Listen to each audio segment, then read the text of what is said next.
He wants to jump 1,000 cars. Sir, you have 1,000 cars. I don't think I'd attempt to try this stunt. Or we owe this horsepower to Uncle Sam. Too many cars. car. You know, roses would be... Like I put my beer belly on it. If you can't immediately tell somebody how many cars you have. You'll really give those uppity yuppies something to think about. Stay on the bar. Don't go off the bar with your Bronco. 1980 Volvo horns, what's right? I want to have a man's coolant. And he's like, oh, I thought it'd be small. It's for a small car. And I'm like, yeah, but it's still an automatic transmission. They're never going to be light. It's definitely going to have to crash. Starting off with Brad buying another car. That's the West. Internet. You know, is this a Nigerian oil print? I also wish you drove a Tan Camry. Anyways, Anyway, that's a horrible, very horrible podcast content. Very Talking about a picture. inside joke.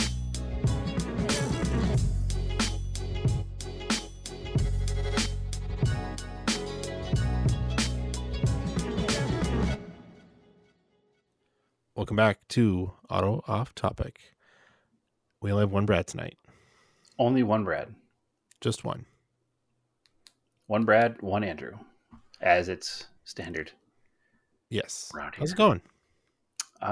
It's going good. I'm glad to be the only Brad again. I felt like I was having to give up too much of the spotlight to two Brads. Not a fan of that. Kidding, obviously. We love having other Brad on here. So, no, it's going well. How's it going with you, Andrew? It's good. It's Thursday night. We have Track Night in America tomorrow. So, Excellent. Yeah, doing that. And yeah, that's like, I haven't done a track day since Nürburgring, so it should be fun. It'll be a letdown then. It might be. I don't know. Probably not. No, I'm sure it'll be fine. It's a totally different experience than the one that you did over there, so I wouldn't even compare. I can do multiple laps in 20 minutes instead of 2 laps. Yeah, your whole track day will be the time one lap of the other one was. So yeah, actually that would be, there's 3 20-minute sessions, so that would be 6 laps of the Nürburgring. Not too shabby. I mean, that's like, yeah, a slow lap, 10 minutes, but yeah. It's pretty crazy. Well, you're not a race car driver, so. Yeah, there's some people that do like 7-minute tourist days, which is I didn't expect you to be out there cutting 7-8 minute laps, so no. 10 minutes is fine.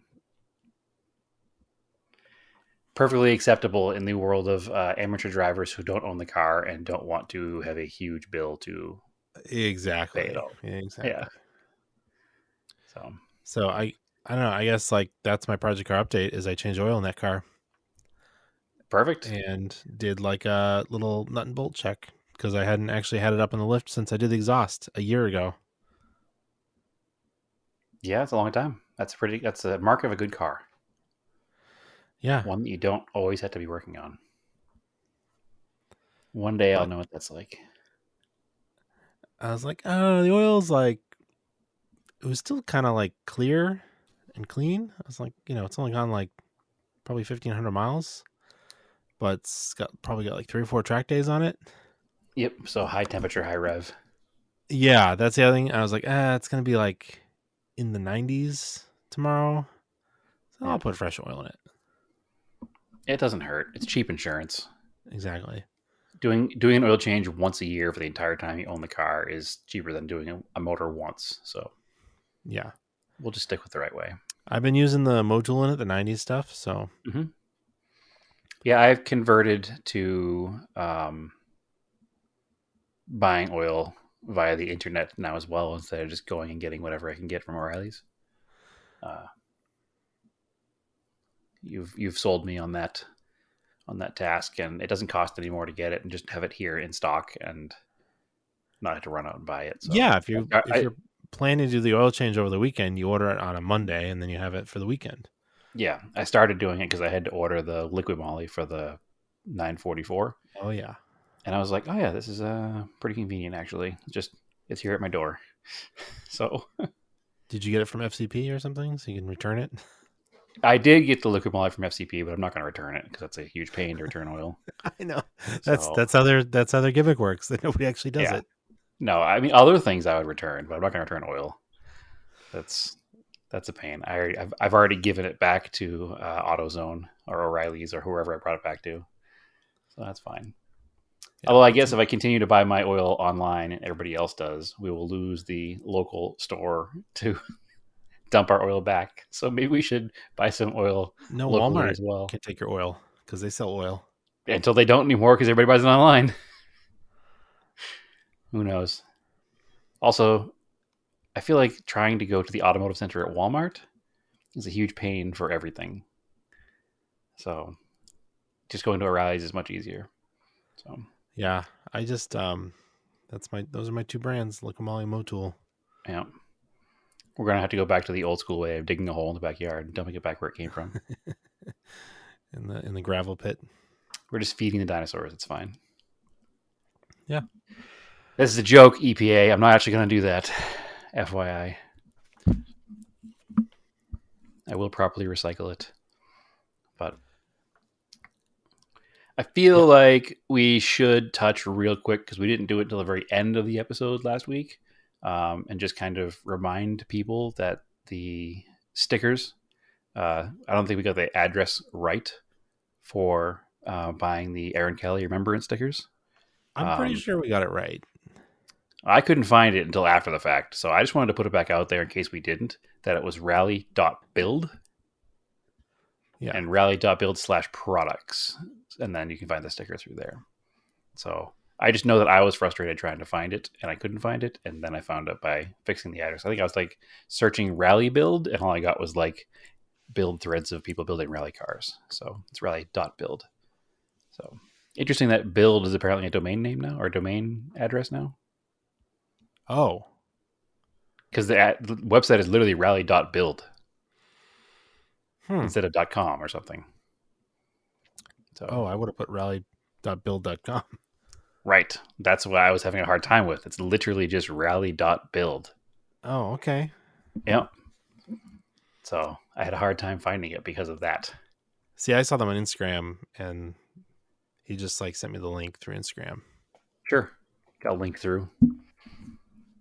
I'm sure that worked out fine, but I didn't have that link, and I was trying to find it by going rallybuild.com or just rallybuild, one word, and it never worked. So I guess that's our early introduction to the internet, not realizing that things can be dot anything pretty much now. So dot build is apparently a legitimate thing now.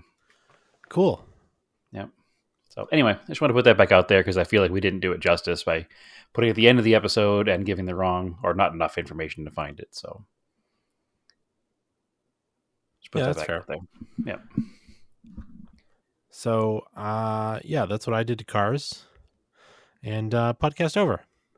Perfect. I didn't do anything. That's not true. I did actually.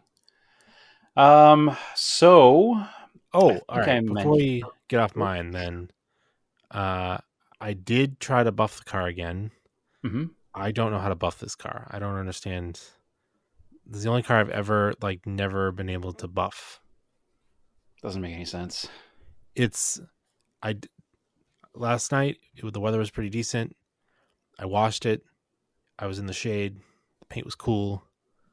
The difficulty is, even if I do it by hand, it's really difficult to get the product off, even doing small sections, without it leaving like cloudiness or streaks. And then you push harder to get the stuff off, and then you just scratch it more. And what product is that?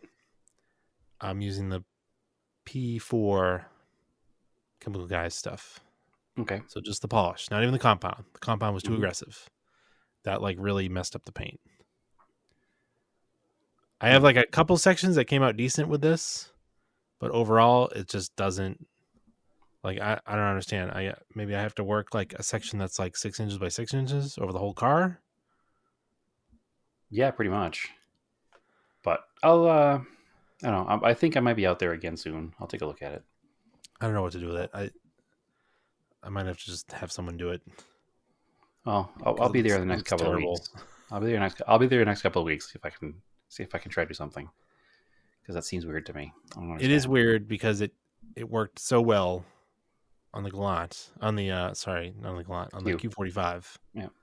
It was very easy. Like, it came off really easily. And I was like, oh, this is great. This is the new product. Like, this stuff is not hard to get off. No, I have a great time with it. I And literally then, fixed a couple cars, paint with it now. and like, I've used the stripper stuff they have that strips all of the wax, everything off of a car when you wash it. I've used that twice now. I clay barred it. The only thing I can think of is this car just had like a lot of oxidation on it because maybe Yeah, it it was could be the never clear coat's waxed. just damaged, and you're just trying to buff through clear coat that's not smooth. It feels smooth to the touch though after the clay bar. Yeah, I don't know. I'll take a look at it when I get there. I think between the two of us, we can probably figure it out. We have some other products we can talk to. My father's got some old school stuff lying around still too from his body shop days. We can we'll figure out something. But I think that I don't understand why it's not working, because I literally have used it on cars with the worst paint. You know, I did that Subaru that I bought and sold a year or so ago. I did that with that. That car, I don't think I ever saw wax in its entire life. So that was not as old as that car, obviously, but still, it was 10 years old in the Arizona sun, never taken care of, and that car came out pretty dang good with the same product. So I don't know. Interesting. I mean, if that's my worst problem with the car, then okay. Yeah, you had pretty good luck otherwise, so something might as well go wrong. Hey, we'll figure it out. I'm convinced we'll figure it out. I just don't know what it is. I don't know why. It's hard again not being there. I didn't have time last time I was there, but I think I should have some time this time, because things have changed a little in my New England portion of my life. So anyway, make time is what you're gonna do. I'll make time. Yeah, I'll make time. Yeah, so I did some stuff. Okay. I don't remember if I said anything or not, but the 944 lost its air conditioning,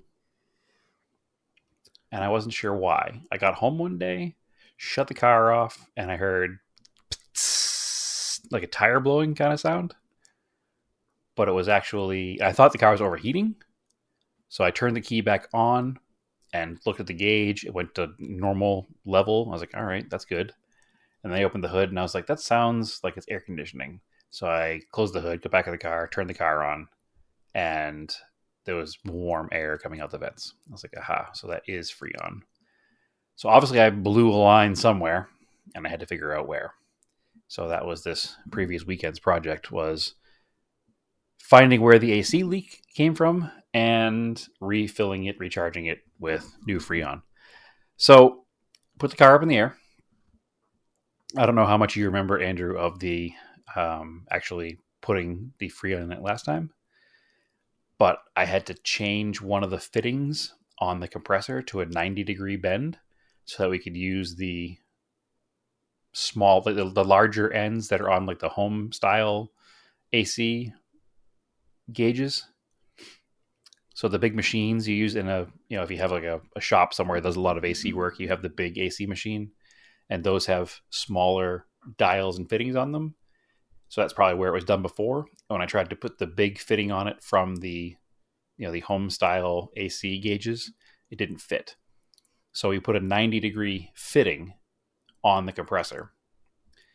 So hooked the high side and low side up and drew vacuum from the system just to see if we could hear a leak anywhere in the AC. And it was readily apparent very quickly. So I didn't blow out any seals. I had adjusted the belts recently to stop them from squealing. And when I adjusted the belts, I think I must have hit that 90-degree fitting and I hadn't tightened it down enough. So it turned just a little bit. And then as I was driving the car, it turned a little bit more and loosened up. So it just got to a point where I got home one day, turned the car off, and it got to the point where it got too loose and the air just leaked out around it. So I was able to just retighten that 90-degree fitting, put a proper torque on it, and recharge the system, and the AC works great again. So thankfully that was a quick and fairly simple repair that cost $18 and free on cans. So zero complaints about that. It's always good when it's an easy fix. It's not always as good when it's your own fault that it broke, but it is what it is.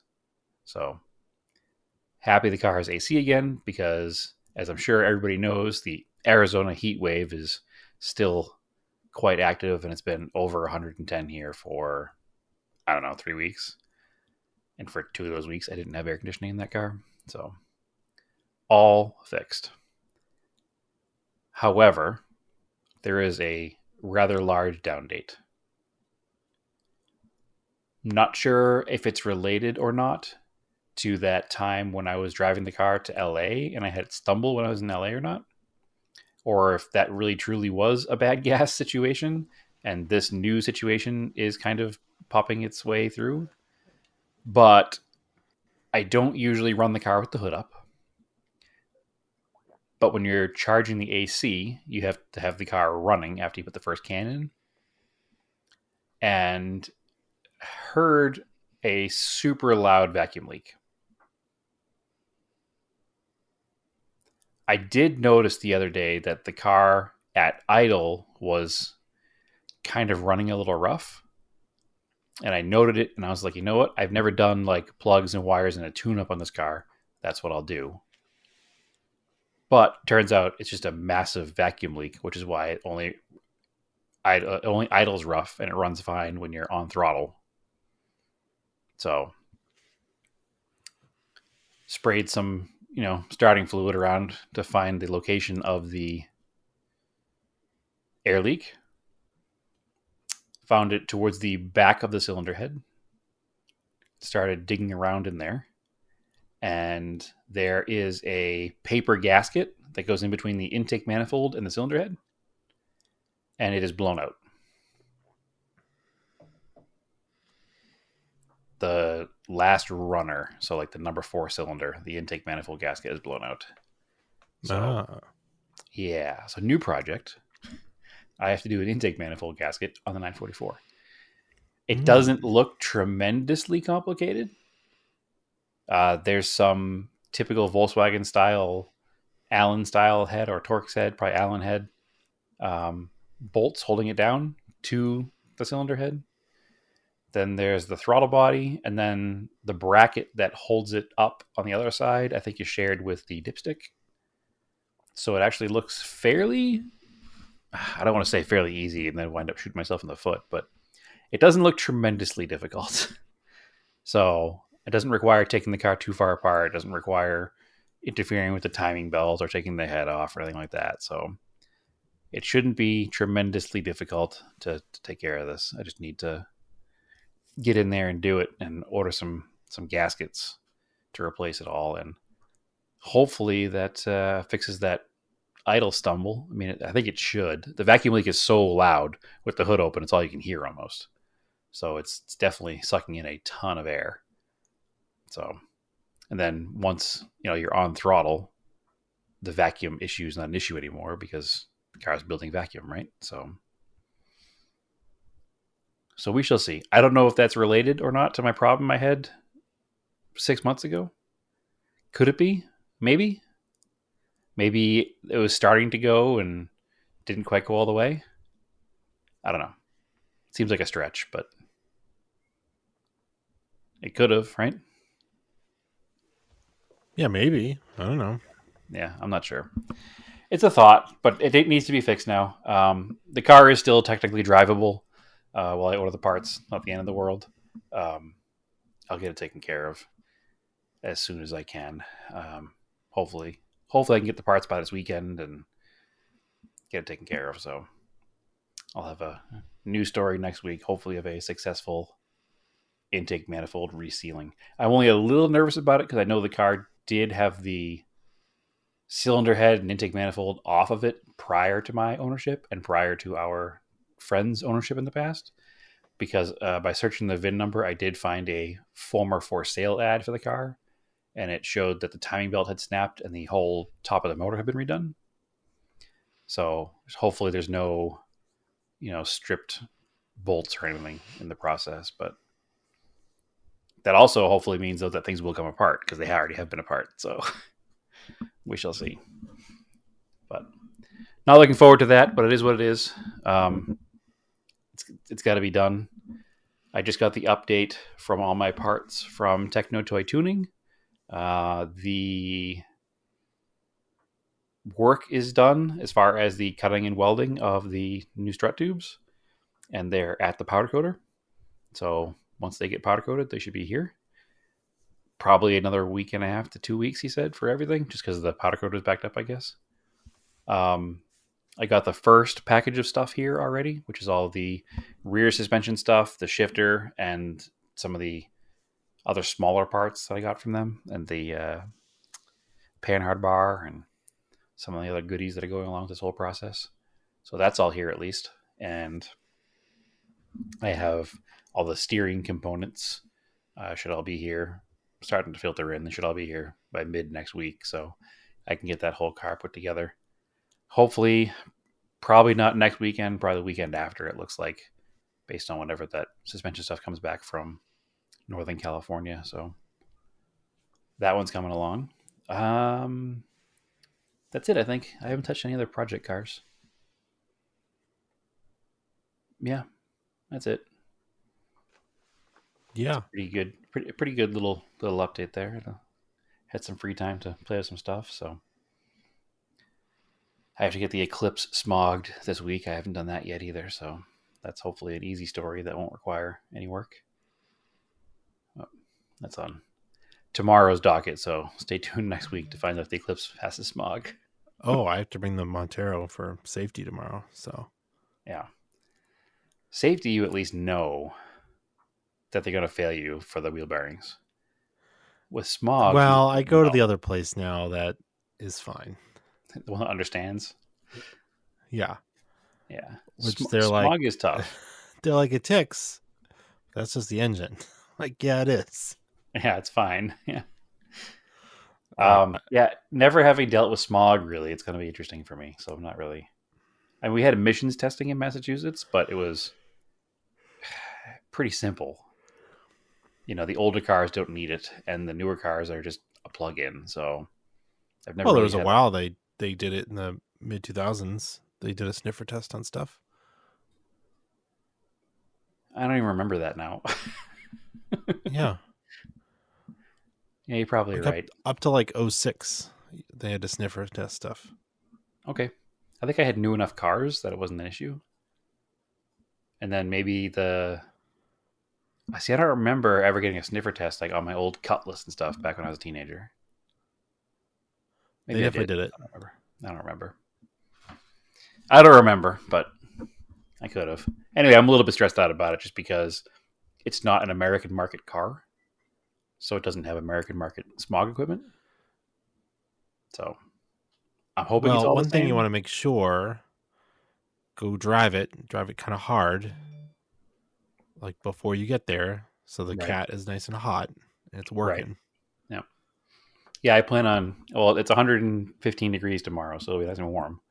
And I plan on running it up and down the highway a few times before I go to the smog place itself. So hopefully it should be fine. And if it's not, then we'll deal with it. It'll be a new project car update. I'll take one for the podcast. So it shouldn't be an issue because the car seems to burn clean. It doesn't smell funny. You know, I don't think the standards for a 1993 car are super high, right? So it should be okay. Fingers crossed. Updates next week. I just never smogged it before because it was always registered as an antique. So it wasn't my daily. But I had to change things around, and now it's the wrong way. So, yeah. Is what it is. Anyway, that's it for project car updates for me. What else we got today, Andrew? I finally got to see some racing. Okay. Because it rained in person on a weekend. Yeah. Nice. I had tickets to go to NHMS, the NASCAR race. Yep. That rained. Annoying. I think I talked about that last episode. Yes, they don't do refunds. They just they'll honor it the day of the race, which doesn't work for normal people who have jobs. They'll honor the tickets for like another event, like but it's whatever. What other event do I want to see there? There's nothing else there. At an HMS? No, there's nothing. No, and nothing else. The tickets cost the same as that. Like, No. what are you going to get into? A $30 like drift night? Like, what's They don't even do that anymore up there. I don't think so. wow? It doesn't matter. And I think like Truex Jr. won that race. I didn't even watch the highlights actually of that race. Martin Truex Jr. did win that race. Yes. Yeah, I ended up watching. Since we're on the subject of Pocono on Sunday afternoon. Yep. Since we're on the subject of NASCAR, I watched Pocono on Sunday afternoon. Yes. I also watched Pocono. That was an interesting race. It was a crash fest. For like into like stage 2. The start of stage 2, 3 times there was a crash on the restart. I was like, it's Sunday afternoon. I had gone to Mistlewood in the morning. We'll talk about that. So I was just kind of like, Marco was napping. So I was kind of napping. And, like, I was like half asleep and I was like, all right, caution, wreck, restart, caution flag out again, another wreck. I was like, I was like, am I dreaming this? Like over and over again? You had your own little Groundhog Day moment. But it was like by the end of stage 2, it was like 5 cautions or something. Yeah, there were a lot of cautions. There were 8 or 9 in the whole race. The thing was, though, is that start of stage 2, each time it was a restart, they didn't make it turn 1. No. When yellow came back out. So it was a solid 35 minutes to get a green flag lap of stage 2. Yeah. Like the first 20-something laps of stage 2 were all just caution laps. Or 25 laps or something like that. It was a little ridiculous. Yeah. Like maybe the second time around, can they just be like, all right, we got to do single file restart? Like, I'm surprised they didn't go to a single file restart after the second caution. Like, and then after is the that third not caution, a rule? Like, yeah, I don't know that I know they will do it in certain circumstances, but I'm not sure what has to happen to make them do a single file restart. I know, like in the rain on a road course, they will, but they only run in the rain on a road course, so there's no rain on ovals. But that was a good race. I enjoyed the whole thing. Anytime that our buddy Kyle Larson finishes in the 20s is great. So, well, for a while there, he was to the wall, and I was like, all right, it's done. And then he's leading the race.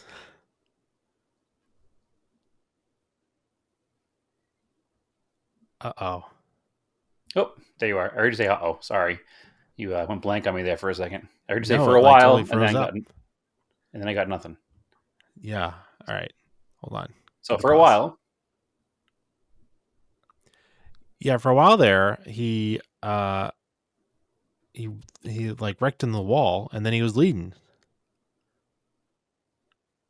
Yeah, he came back from literally last to lead the race again for a little bit. And then you had a little battle there at the end with Denny Hamlin. And Denny Hamlin, spoiler alert, came out victorious and won the race. So what I didn't know, and I've never noticed before, was how hated Denny Hamlin is. Yeah. The entire crowd was booing him.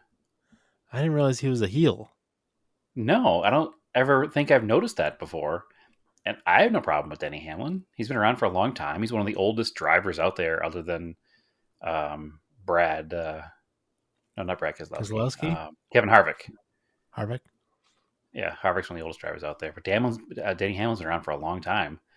And I just didn't realize that he was kind of a heel. And I guess I was trying to read into why. And it's just there's been so many on-track incidents in the past with other popular drivers that people don't like him. Oh, Austin Cindric, huh? He was mad. On his helmet? Yeah, he was mad. He was big mad.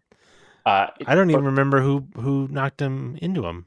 I don't remember, but if you watching the video, he was mad and said the guy turned into him.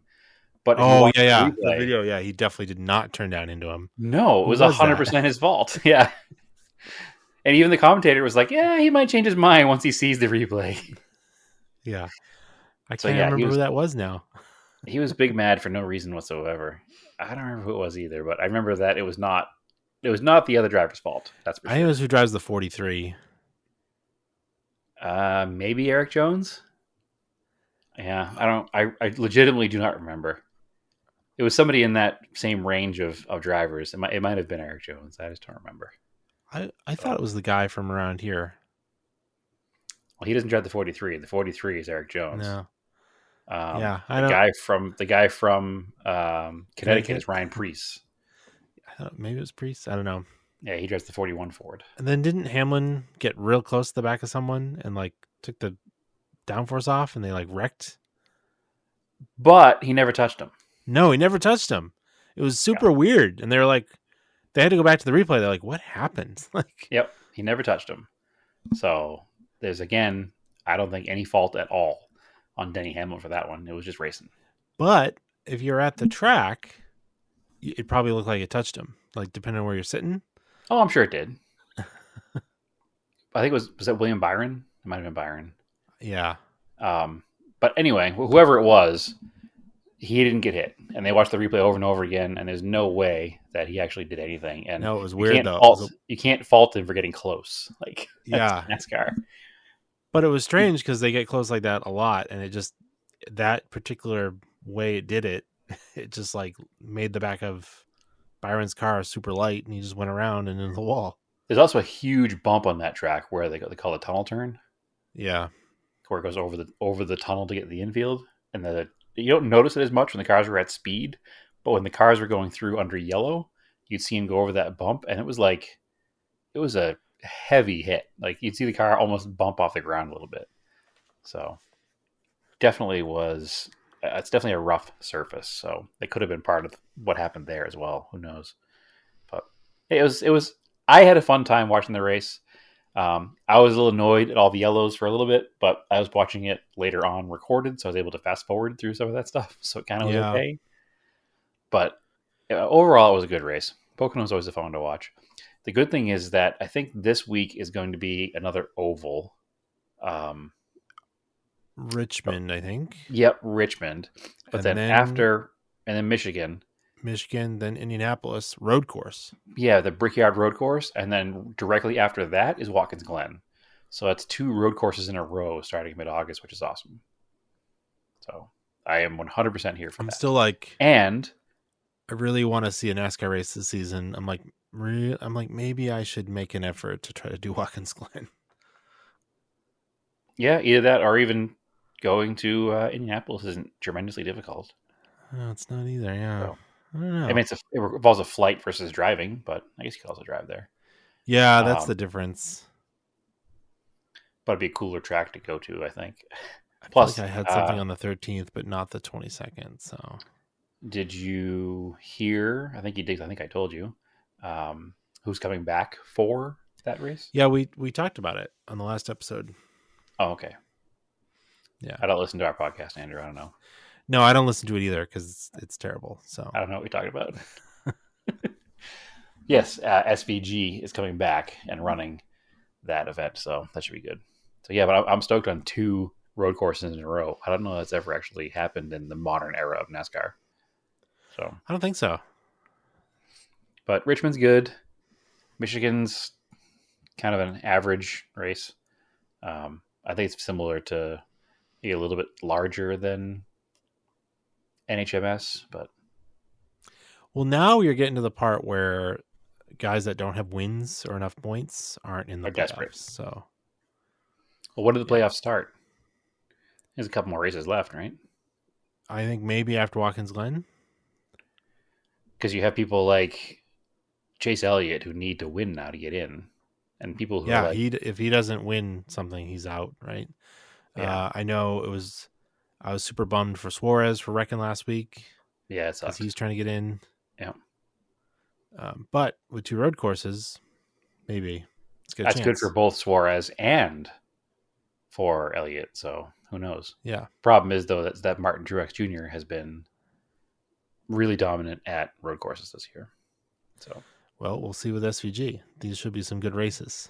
Yep, 100%. I'm going to say his name, Shane Van Gisbergen. Yep. Bradley's not even here to help me say it right, so let's make sure I got I that. wasn't even going to attempt it. So there you go. Speaking of road courses, I took the whole family. We went to Lime Rock on Saturday for the Northeast Grand Prix. Now they Awesome. stopped. This is IMSA, so they stopped bringing the prototypes, which is kind of a bummer, but also kind of makes sense because the track is too small for them. Okay, Like they're too fast now. sure. So I mean, how long is that track around? A mile and a half? yeah, Yeah. it's tiny. Super good. Like weather was great. It was the most people I've seen there in probably the 10 years I've been going on and off. Like there's a lot of people there. That's good for the I track. met up then. with Steve Booten, one of our listeners, Mhm. and he's now become a pretty good friend. Mhm. So I was hanging out with him, and we were talking about it, and he made a good point that maybe it's the F1 documentary effect where people are just looking for other types of racing they can go see that's not as expensive. It could be. Because it was definitely a lot of people that I'd never seen before at an IMSA race. Like I don't even more, remember all the people you've seen. I just mean even more diverse crowd, like the same type of crowd that is attracted to like An Formula F1 One. race. Yeah. So Was it a which lot is of good. guys wearing Red Bull F1 shirts? There were some people wearing F1 stuff, so Yeah. it's possible. Yeah, no, that's There's a good crossover. possibility. I had not even thought about that. And also, this year, there's been a lot of extra coverage for a lot of the endurance racing in general, especially with I think the past month or so of motorsports in this country has been pretty elevated because it started with Le Mans having, the NASCAR Camaro at it, which is a huge thing. And then they had the NASCAR race in Chicago was one of the most watched. It was the most watched motorsport event in American television history. And I think that all of that is just kind of building on people are realizing what racing is here more than just a redneck sport of NASCAR that it's known for from, the 50s on. It's just becoming a more accepted, and F1 is probably a big part of that. Credit to Steve for coming up with that theory. But also I think that the Camaro being at Le Mans and all the coverage from that. I didn't even think of that. Yeah. Yeah. And then the big Chicago NASCAR race, and people are like, oh, road course racing is cool. Like, let's figure this out. Let's find some more racing. So, and I think that's a huge thing. And obviously during these races, like during the Chicago race, the people that were watching were probably fed advertisements afterwards, thanks to, your cell phone logarithms, for going to these local events that are happening as well. So it's cool. It's great for the sport. It's great for old school fans like ourselves, as much as we want to keep it and gatekeep it to people who really care. But, if people don't go, the events don't happen. So I'm cool with it as long as it stays cheap. Also, Lime Rock is just like a fantastic facility. Like, yeah, and they've been improving stuff down there every single year. They've been improving stuff down there every single year as well. And they've been doing a lot better with their own marketing and their own social media and their own promotions. So that's also part of it. It used to kind of be if you know, you know, and now it's everybody knows. So, yep, I'm happy for the current state of motorsports in this country for sure. So I just double checked to get our conversation correct. The end of August is the end of the regular season. So the Daytona Coke Zero Sugar 400 is the last race of the regular season, the night race on the 26th. And the playoffs start September 3rd, the following Sunday. So, yeah, the Saturday night Coke race in Daytona is the last regular season race. So it's 4 more races. So it should be interesting to see. I'm all in this season, as I said. So, yeah, I might try to go maybe Petit Le Mans or something. I really want to see the prototype cars. Sure. And I'm running out of time. So, running out of time this year. I should have gone to like Daytona or something. But I was thinking about it. I was like, you know what? I've got the time to do it. it's not super expensive. I should just pick 1 or 2 away races to go to a year. Sure. I'm okay with that. Yeah. I would actually, we talked about it last year and didn't follow through on it due to my employment status this year. But we should definitely try to do Daytona this January. So Yeah, because it's a good place for us to meet in the middle. we're not really in the middle, but definitely we can both fly into the same airport. It's in the middle. If you drew 2 straight lines, one down the East Coast, one across the Gulf. Yeah, one of those straight lines is about 2 hours long, and the other straight line is about 4.5 hours long. So it's not the middle, but It's not 2 hours to Florida from. No, it's like 4.5. Oh, okay. It's not much shorter than flying into Boston. Huh. Yeah. I don't know. I don't know. Maybe I'm wrong. I've never actually flown to Florida from here because why would I? Yeah. Do they even fly to Florida? I'm already in Florida. I'm in West Florida. And fly Not to East humid Florida. It was like 30% humidity yesterday. Oh my God. Yeah. Well, listen, that's tough for me now. What soup? I was sweaty. It's only because it's monsoon season though. And it's been so hot here though that the monsoons haven't been shit weathercock. Damn it. We can't avoid it. I just lean into it now because we can't avoid it. So it was 118 degrees yesterday, which is hot. And we actually went to a concert last night. We went to dry heat. Yeah, it's a dry heat. We went. It's at the humidity during the day when it was 118 was like 10%, so it was fine. We went to an indoor venue show. We saw Animals as Leaders, Devin Townsend Band, and Dream Theater last night. And while we were in there, have you ever been in a place with like a couple thousand people and a weather alert comes in your phones? No. Mass chaos. Like all of a sudden, like every phone in every person's pocket's going off. Everybody's looking at it at the same time. It was quite interesting. There was a dust storm warning came in. And then following the dust storm, the actual monsoon storms from up north managed to come down into the valley and give us some 50-mile-an-hour gusts and some really heavy downpours of rain. We didn't know any about the rain and the wind until we went outside after the show was over, and there were standing water puddles everywhere, and there were palm fronds all over the place, and the temperature had dropped from 118 when we went inside to like 88. So it was like 88 with like 30% humidity. It was still warm because of the humidity, but it was definitely more pleasant than when we went in, that's for sure. And then we were driving home. I'm going to bring this back to cars. And we live on the north end of like the north side of the city on Route 17. And we don't have safety inspections here, as I've mentioned. And because we don't have safety inspections here, nobody tells people to take care of their tires. So it hasn't rained here like significantly in something like 150 days. So when that first rain comes in, all the oils and all the stuff in the street come to the surface, and also standing water. So there were multiple car wrecks along the pin straight 17 between, in the 10 miles between the venue and my house. So like we're driving down the road, like, what is that? Oh, I think it's a bumper. Oh, that's weird. Oh, nope. There's a Passat nosed into the wall over there. Oh, what's that over there? Oh, nope. That's a Mustang nosed into the opposite side wall. Like just up and down the highway, just absolute chaos. So people don't know how to drive, and they don't know how to look at their tires, and they don't care, and they just drive them until they crash into a wall. So yep, that was the experience in driving home from the concert venue last night. But because we're not dumb, we have nice tires. We were in Naomi's Sonata with her brand new set of Michelins on it.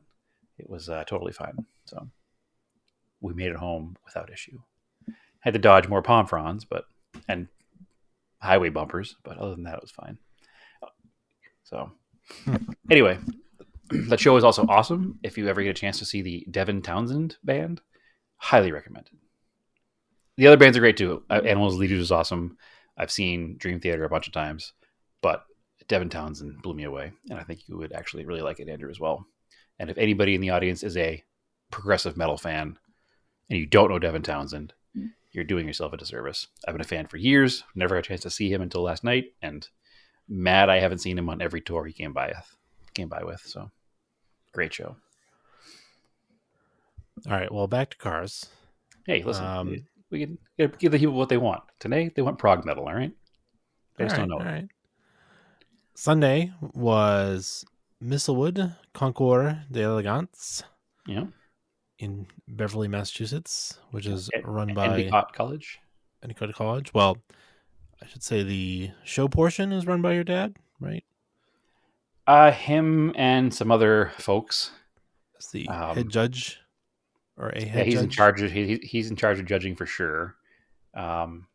I don't want to misspeak, and I know he's a big factor in putting the show on. I'm not sure.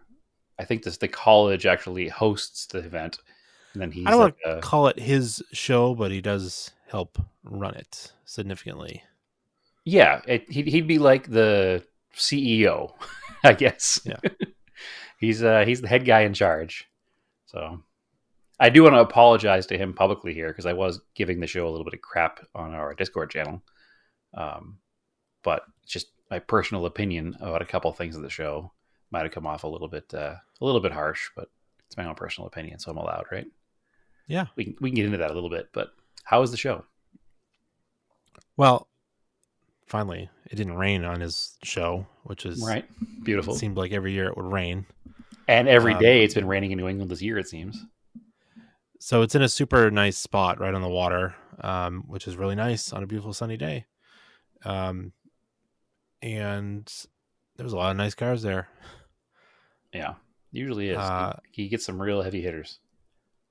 Yeah, the 2000 GT, the Toyota 2000 GT was a nice surprise. For sure. I think that's only like maybe the third or fourth one I've seen in person. That's even, probably about the same for me. Yeah. I've seen the ones that Toyota owns. I've seen the convertible at the Peterson. I have not seen the ones that you saw at Lime Rock that time. Yeah, I've seen the blue Shelby car. Yeah. I've seen the white. I think it was the same white street car that was the one that sold at auction because I think it's from the same owners. Okay. Because this owner was out of Maine for the one I saw on Sunday. Okay, so it's probably the same shop. Yeah. More than likely. Because I think they were the 2000 GT shop for many, many years. Yeah, I think they still are. Before the cars were worth anything. Yep. When nobody and I think it's similar. It reminds me of when I was reading about Paul Russell's shop and restoring 300 SLs in the 80s. So like 300 SLs in the 80s were like an $18,000 car maybe. Sure. If that. And they used to be, speaking of Beverly, they used to be a 300 SL convertible, so not a glowing car. That was just parked outside in a driveway in Beverly forever. Yeah. So. Crazy. Yeah, but those cars, maybe a Gullwing is a little more, but yeah, like a convertible or something would be like $20,000 car back in the 80s. Sure. Which was a lot for the time, but like not as much as you think a 300 SL is worth now. Sure. And then I think for a long time, like 2000 GTs were like the same thing, like a nice one, like the nicest one in the world was like 20 grand or something, like 20 years ago. Probably more than 20 years ago. But you gotta remember now, 20 years ago was 2003. And they were already 6-figure cars by then. You think so? Oh, yeah, 100%. I don't think they were. Maybe not 6 figures, but they were definitely not $20,000 cars. Okay. 20 years ago, for sure. All right. Okay. Well, similar trajectory, I think. So anyway, this one was like, I don't know, did like some Arabian rallies or something, driving rally. I saw it had a sticker on the door from Tel Aviv. Yeah. So a Tel Aviv rally, I think the name of it was, but it was similar to any other kind of performance driving rally. Anyway, super, super, super cool car. I think there was a couple of cars there that had maybe they're Copper State Classic cars. Could have been. The door sticker is the sticker that kind of looks like what I think is the Colorado flag, but maybe that's the... So that's the Colorado Grand. Okay. That I knew it was one of those. Yep. Fancy smanchy races. Sure. Well, I know Champagne that races. I've been to the launch of the Copper State Classic out here a few times, and I know that in the past, cars that I've seen at Mistlewood have been participating in that event. So, and I also know that some of them do participate in the Colorado Grand Rally. This is all like super wealthy person stuff. Like nobody who's not a super wealthy person can even participate in these things. I know the Copper State Classic, it's like just the entry level, the entry fee to get in the event is like $18,000. So to drive your car on public roads. So it's certainly not an affordable event. I'm sure the Colorado Grand is very similar.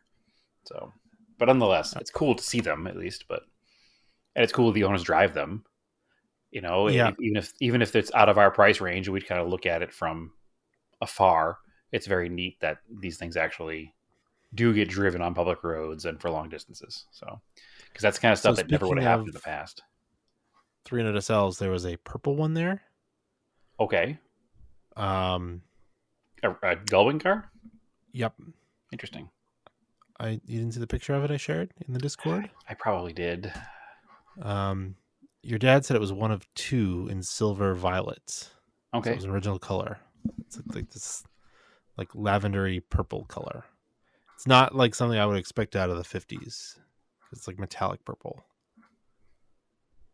Really cool car. Interesting. That and the 2000 GT were probably my favorite cars. And then of course I've seen it there before, the Ford GT or GT40. Yeah, that probably would have been a favorite if you hadn't already seen it. That was not a favorite just because. Yeah, it's old hat now. I've seen it a couple times. Yeah, exactly. It's just no big deal. Just a multi-million dollar car. Silver violet car right now. Was that the car with the Colorado Grand stickers on it? No. Okay, because I just found pictures of a silver violet one on the internet, and it has Colorado Grand stickers on it. So it's also maybe in that event. Maybe it did at one point. There was cars in that row that had Colorado Grand stickers on it. Sure. That's the interesting thing about these cars. Like, it's not like going to your local regular car show when you go to a Concours. Like, these cars get shipped all over the world. So you could see them, like I said, a car that I see here in Arizona, you could see there at... All right, we're back. Had a little weird false fire alarm thing. Yeah, that was strange. So anyway, I was more panicked. I was more panicked from that than I was from the thousands of people getting their weather alert last night, though. That's for sure. Yeah, we just wanted to. Well, I wanted to. Maybe I should do the thing where I'll just record a podcast with a smoke detector with the batteries dying. Yes, so just all the time. Just in the background. Listen, I bet people would comment and it would get more activity than most podcasts. Probably. Yeah. Yeah, who knows? I looked over the whole house, nothing, and then it shut itself off. So I don't know. A weird false alarm. Maybe it's like heat based. Is there like is it super warm there today? AC's running upstairs. Anyway, who knows? Good news is there's no smoke. So there's no smoke, there's no fire, there's no problem. So here we go. That's right. So we're talking about Mistlewood. I was talking about 300 SL. We're talking about Copper State Classic and Colorado something. Colorado Grand. Yeah. So yeah, that was those are probably my favorite cars. There was a De Tomaso Longchamp, which I'd never seen one before.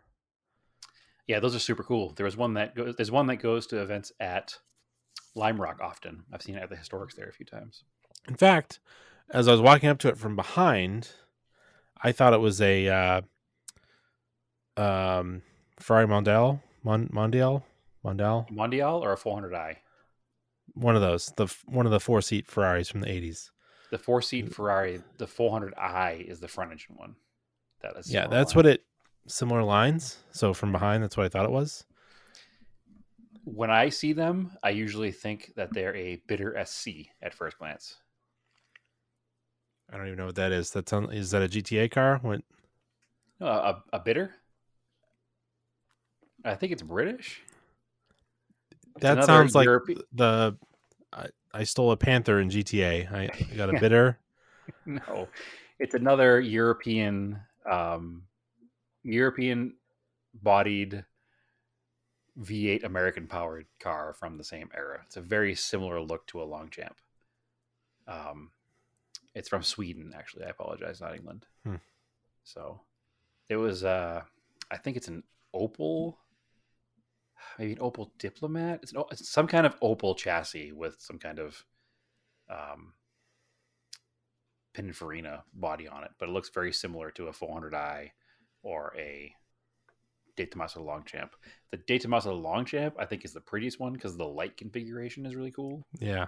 Like they're really down low in the bumper. But yeah, if you get a chance to look up a bitter SC, the side profile of it is almost identical to a 400i. And then that rear 3/4 view is very De Tomaso Longchamp. But I know of both of those vehicles because also there was one that used to go to Lime Rock all the time as well. So both of them would be at the Lime Rock Historics. So that's where I've seen them. In fact, I just pulled the Wikipedia page up and it looks like one of the pictures is at Lime Rock. So Nice. yeah. Yeah, those are some of the cool cars that I'm into. There's some stuff that was really old. I didn't even like. I have a nice picture of the Mercer Raceabout. Sure. And like, this is how broken my brain is. Like it's a 1912, and it's like, yeah, that's 110 years old. Yeah. It's crazy. Which seems insane. That car was built the year the Titanic sank. Yeah. Like there's nobody. There's likely very, very few, if anyone, alive who would have been old enough to drive it when it was built. Well, nobody's alive that was old enough to drive it when it was built. Because Yeah. it's 111 years old. Yeah. And they were 16 when it was built. That means they're 120 some odd years old. So that ain't happening. Yeah. It's unlikely anybody's So around. there's not even when like. it was built. Yeah, I don't think What's- there's it's very few people unlikely who were born anybody's in around. 1912.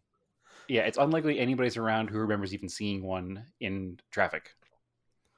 So Yeah, that's what's like now mind blowing to me, that cars are getting that old. right. But it's cool because it exists still. And Yeah. you can see where things came from and where they're, it's wild. I mean, was it a yellow car? Yes. Yeah, I think they all are. Maybe. Yeah, so imagine seeing that thing in yellow back then. It must have been like seeing like. Well, the weird thing to me, Andrew, is that everything was black and white, so I don't even know why they bothered. Yeah, with colors. exactly. Yeah. But it must have been like seeing the McLaren thing I saw at Lime Rock, whatever the new McLaren is that has all the carbon all over it. I have no idea what it is. It's like a spaceship. The one with the weird covered front wheels. Yeah. Yeah, I don't know what it is either. Long tail. I have no idea. This is the worst car podcast. No, we just don't give a crap about supercars. That's all. So like, yeah, seeing this thing roll down the street while everybody's riding horses. Right. It was What? probably pretty wild. Yeah. No, it's a super cool car, and I went to the museum at the Indianapolis Motor Speedway and saw the Marmon Wasp, which is a giant yellow race car from the era, and it's just appreciating what it is and what else was around at the time is crazy, because cars were so new that some people were still like, yeah, this is a fad, Yeah. and this car still exists from that era. So it's pretty wild. So actually I just Googled the Mercer Raceabout, and a yellow one came up that says it's owned by the New England Auto Museum. So my assumption is it's probably the same one you saw this weekend. Probably. So, where's the New England Auto Museum? Is that NHMS? No, that's New England Racing Museum. Okay. Then which one is the New England Auto Museum? I have no idea. It's going to take a little bit of Googling, I guess. Oh, so speaking of that, Lars Anderson has a rally car exhibit right now that I did not know about. Yeah, because they're as good as Lime Rock's being about their social media. The people at Lars Anderson are not. So Well, like I knew they were having lawn events this year, but I didn't know it was on display. no, I had no idea either. So weird. Yeah, again, I'm going to be there in a few weeks, I think, and I want to go see that. So let's plan to go while I'm there because it looks like a pretty cool exhibit. Yeah, there is a Cars and Coffee there, I think, on the 13th or something. Right. We'll see. I don't know. I saw pictures from their American Car Day, and it made me angry. Why? It was mostly modern stuff. There was like a Bronco Sport parked next to I don't know, a Malibu. I was just like, what is happening? Like a 17 Malibu. It's like, what is going on at the American Car event? Literally the easiest show to get all classics for, all old American cars, and they had regular dealerships. It was super hot. I don't know. Maybe people didn't want to go to the car show. I don't know. It looked packed, but it was packed because it was full of garbage nobody wants to see. So, and then Weird. going back to Mistlewood a little bit, that was one of the issues I had with the show. And again, this is personal opinion, so take it as you will. I understand having a supercar or two, but I don't understand having some of the more pedestrian sports cars, modern sports cars that they had there. So, I don't know if that's just me or if that's other people have shared the same opinion, but I've been to some other, high end events and you wouldn't see like a 10-year-old Ferrari or Porsche there. Unless it was the Carrera GT that was there, which is obviously a more significant vehicle than, the 911 GT3 car that was there. So that's where my main complaint about things went. And I wasn't there, so I can't really complain. But if I had to have a complaint about the event, that was it.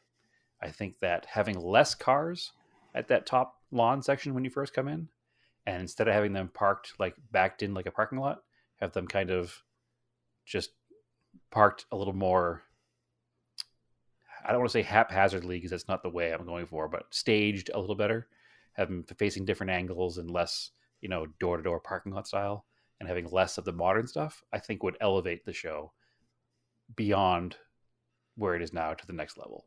Having like, I don't know, having it look like a display versus looking like a parking lot.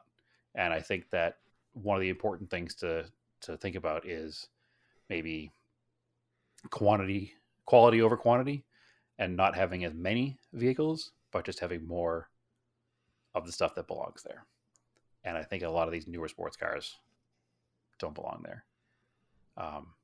Just my 2 cents. And again, it's not the be all end all. Obviously, it was a successful event. Tons of people were there.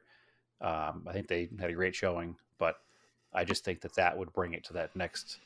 Like you don't see a picture of Pebble Beach and see a bunch of cars parked in a row like a parking lot, right? Things are kind of staged a little differently. And I understand there's less space at Mistlewood than some of the other big named events, but it just seems like it's, in my opinion, a missed opportunity, and just kick some of that modern, for lack of a better word, boring stuff out of there and have either very significant modern vehicles or just less, and have the cars kind of presented a little better than just that a row of cars looks kind of like a parking lot.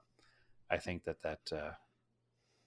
if it were my show and I was running it, that's what I would do. So that's, again, in no way is that saying anything is wrong. I'm just trying to say that's where I think could be better. So, Hey, I thought it. You said it. hey, listen, if I said it and you thought it, more people have thought it. So that's just, that just comes from seeing other events. And I think one of the big things that I took away from West Coast versus East Coast car events is that out here, there's a lot more of that staging of the show versus parking like a parking lot. and it makes the event for me incredibly more interesting because not only are the cars more spread apart so you can see them more, but the photography and the coverage afterwards just looks cooler. So that's my opinion. Yep. You know, you can have a separate area for that newer stuff. You know, there's that lower lot they have, or across the way there's some space where they have kind of a car corral parking. I don't know what they call a car corral, but it's Which like they did. It was cool. Yeah, but I think that they could even get rid of that and just have more show cars there. And if they wanted to put some of the newer stuff, have it down separated from the main concourse of it. So, my opinion. Nobody cares about my opinion, but I'm going to put it out there anyway. So, All right. How about a little Mitsubishi news? all right, I'm in. Mitsubishi announced their new L200 They did. pickup truck. That's not coming to the United States yet, maybe. Who knows? Which blows my mind. It appears to be based on a Frontier. It's not appears to be. It is. I did a little digging and some research. Yeah. There's a shared platform with the Nissan Navara, which is the overseas name for the Frontier. So it makes sense with the Mitsubishi Nissan partnership, right? They're all part of the Renault, Nissan, Mitsubishi kind of family. Well, the new Outlander is, so Sure. That's part of the reason it blows my mind, because they do sell the Nissan version here. Unless Nissan doesn't want Mitsubishi pilfering its American sales, I don't see why they wouldn't sell it here. It seems like a no-brainer to be federalized because it's already a version of it that is federalized. And what would be a huge boon to a flailing car company? I didn't say failing, I said flailing car company in America like Mitsubishi than a pickup truck. What do Americans want more than pickup trucks? yeah, it doesn't make sense. Not electric golf carts they try to sell. They want pickup trucks. Bring over pickup trucks. You know, and in this market that we're at right now where there's a 1 year long wait for a small pickup from Ford, now's the time. Bring over pickup trucks. You know, give me a new Mitsubishi Mighty Max and call it the Mighty Max. Name recognition. Bring it over. So they're gonna race it in the Asian cross country rally, and they have these like rally art version that's all liveried up, and it looks really cool. And It does look really cool. so I don't know. They We'll see how displayed it next to a new Delica van with the same kind of livery on it. Yeah, It looks like almost like pretty a cool. hybrid of the Rally Art livery and a Advan livery because of the colors. So Yeah, it's actually pretty cool. I really like it. it checks all the boxes, and I'm hoping somebody makes a scale one because I want one on my shelves. But yeah, it's like I don't know. Bring that over here, make Please. it, and then Well, and then you Yeah. talk chicken tax. You can't bring them in here without tons of taxes, but the Frontier is already made here. So all you would need to do is bring in some new body panel die machines, or make the body panels overseas and ship them because the car's still made here. So yeah, and this actually brings me back to Lime Rock and saying how many people were there. So Hyundai had this huge setup for the N Sport stuff, and was like giving out free Okay. T-shirts, and they had a Hyundai owners group was there with all the N cars. So Sure. that was a lot of it. A lot of the new people bringing in there. Yep. And again, I'm just like, man, Hyundai is like, there's an alternate universe somewhere where Mitsubishi is what Hyundai is today. 2023 Hyundai is 1990 Mitsubishi. Not even, it's even better with the advertising and the brand recognition. Sure, but I'm talking as far as the cars go and building fun Yeah. cars. Yeah. I think that's kind of where we're at. And again, I've said it many times on this podcast. I have become a Hyundai fan because of the Hyundai we own. It's been nothing but great, other than a couple of minor little problems that any 250,000 mile car is going to have. It's been a great, reliable, car to have around. And if they're only getting better, I'm full in on that brand, Hyundai Kia. So and they're making fun stuff. So yeah, getting to wrap this up here, but one thing I do want to mention is one of our Discord members and listeners, Paul, is selling his late father's Conquest on Bring a StarQuest Trailer. StarQuest Market Watch. Yeah. Haven't had one of those in a while. Let me just refresh the page here. There's 6 days left currently. So it's a super nice car. It's an 87, so it's the second year of the wide body. It doesn't have the later ECU and whatnot, but it does have all of the mods that you would want to do to an 87. It has the HKS blow-off valve. It has exhaust. It's got an aftermarket turbocharger, aluminum radiator, all the stuff that you'd want to make the car like reliable and run well. Super clean car, 63,000 miles. It's perfect. There's nothing to complain about the car. It's currently It has the later 750. single-piece air dam added to it. Doesn't have the 3-piece air dam. It's not an SHP car, I don't think. No. Yeah, 10,750. Yeah. Yeah, it's cool. So if you're looking for one, you won't find a yeah, cleaner good luck one, to for sure. Paul. And we've seen this car for years No. because his father used to go to the New England Forest Rally all the time, and we'd see the car there all the time. Yep. And he used to drape his rally art jacket over the back of the seat. And I remember seeing that car all the time, being like, "Man, the car is so nice. I want to buy it." But knowing he was the original owner, well, now's your chance. So, yeah, well, unfortunately, the bank account has already been surpassed with its 10,750 current bid, which I think is probably about half of where it'll end up, if I had to guess. These cars are really these cars aren't cheap anymore. Coming in their own. Yeah. Well, you and I were talking off air before podcast. I myself bought a 60,000 mile 87 Conquest in 2013 or 14. So less than 10 years ago, I bought this same car with the same miles for $3,000. So times they are changing. They sure are. Buy one now before they go even higher. So